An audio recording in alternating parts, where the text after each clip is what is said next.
41. But AK yeah, 41. man, let's move on to another team that's on the bye. The Chicago Bears. Mm, Chicago Bears mm, and Caleb Williams, bro. I'm not gonna lie. Like when he first, I was like, he's gonna be up and down this year. But they've had a really nice schedule here, and he's played mhm. extremely well during that Yeah. time. And a lot of people are probably wondering, like, yo, do I have a QB1 right now? Do I have a QB2? Like, is he just playing good right now? Or is this the Caleb that they drafted at number one? I think with Caleb, man, we're still going to see a mixed bag. But like even coming after the bye, they have Washington and Arizona. It's up for him schedule wise. This is Hmm. probably one of the more fantasy friendly schedules that there is. And we talked about this in the offseason, like the Bears that do have this schedule. Keenan Allen is getting healthy. Feels like Caleb is getting a little bit more secure in his role. Are you buying Caleb Williams as a rest of the season QB1? Or do you think this is just what I'm saying, like one of those spikes in production here over the last couple weeks? Yeah, I'm gonna tell you, I wish I had Caleb right now because I'd be selling the shit out of Caleb Williams right now.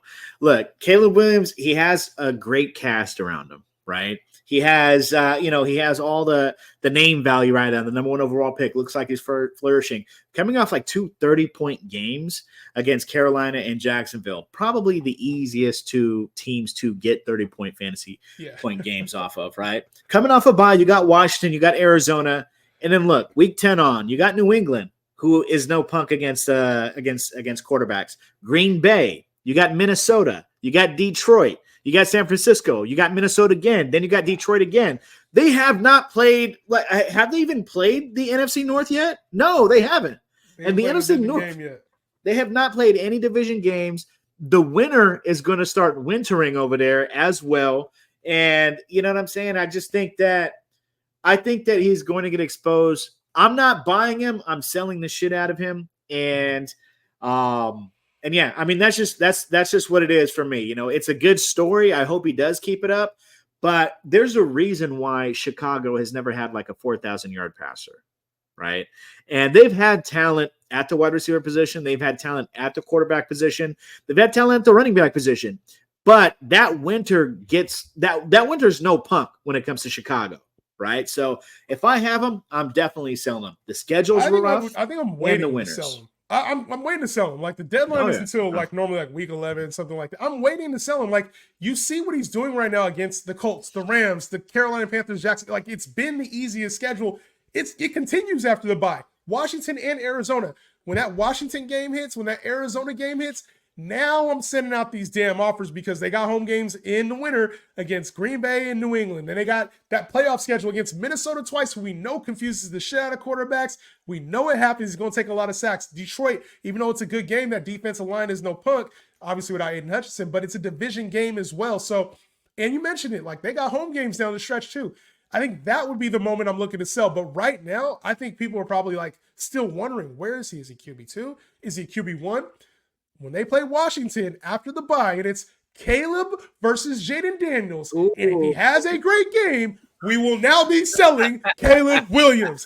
You got to look for the moment in the storyline because everything is going to be force fed if they do win that game, which storyline kind of says Caleb Williams wins that game, just storyline wise. It doesn't make sense for like Jaden Daniels to take over everything. Like it makes sense story wise to have them two neck and neck. It, Okay, it so yeah, does. the rest may be throwing a little bit more flags over there, then, huh? Yeah, Yeah, but try to keep it close. I think Caleb Williams is a sell, but it's a wait. I think we wait right now because if he has a spike week here in the next week or two, or it's a combination of those, Uh, you can probably get whatever the fuck you want for him. yeah, I see. I think you could do that right now. You could do that right now if you eat his buy, and then you could sell him as a flag because he's coming off the two highest points. Like you're a quarterback, 2 30-point games back to back.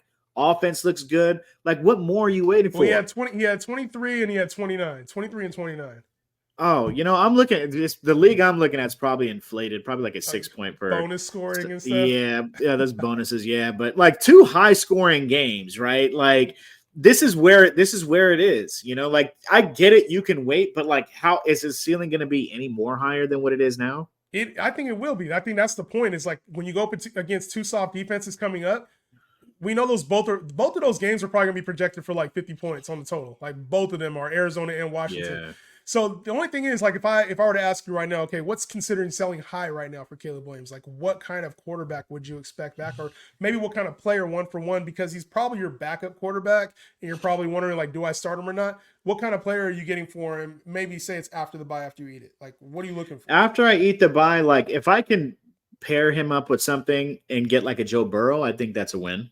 Right? There's not that much difference between how they play, but Joe Burrow we know is consistent. Joe Burrow we know plays up against the competition, and he has two good wide receivers. You know, if But I the can, Joe Burrow owner's not doing that. They're not like, oh yeah, give me Caleb and another piece for Joe Burrow. You're not.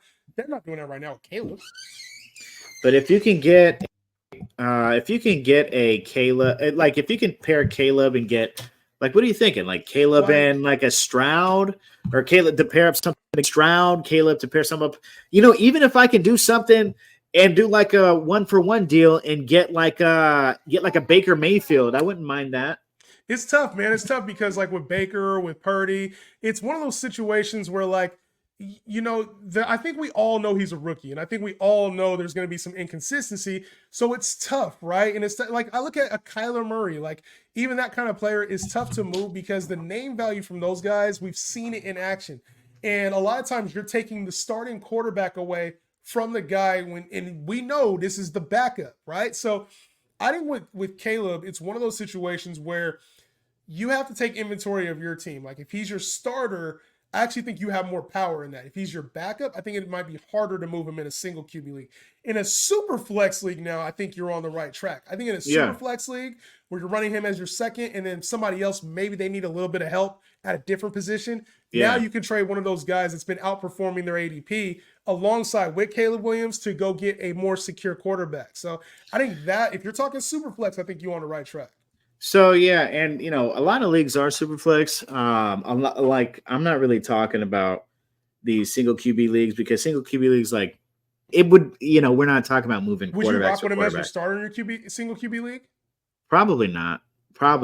You know, like it's like no. I mean, I probably would, knowing how I draft. Like I wait on quarterbacks anyway. You know, with single QB leagues, there's going to be hella QBs out there anyway. But if you're talking about moving him, like, look, like what's a sell high candidate for like a wide receiver position right now?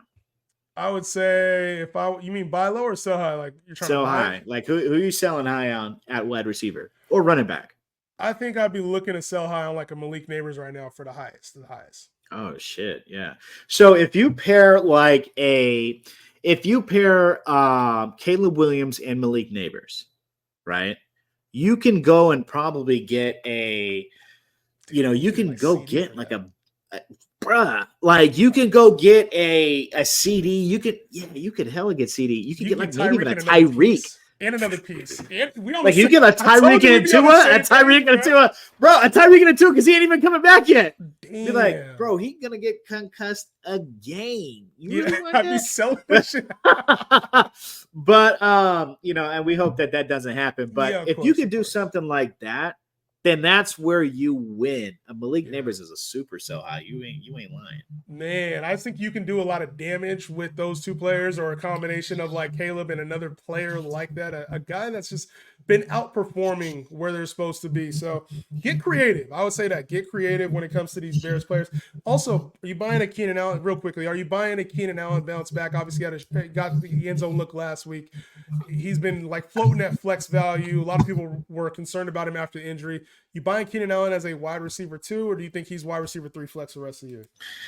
I think he's a high end wide receiver 3, probably a back end wide receiver 2. Yeah, I'm not mad at Keenan Allen because I think Keenan Allen operates as a safety blanket, right? He's like a watered down like Diggs, right? Like there's a lot of people to throw to there, but again, we're talking about like the winters, right? We're talking about the winters and how they're going to affect this entire team, right? And you would think that they have a running back who can like pound the ball. I think Swift is more of like a scat back. You get him in space. I don't know how well that's going to work when it's snowing over there and the winds are crazy.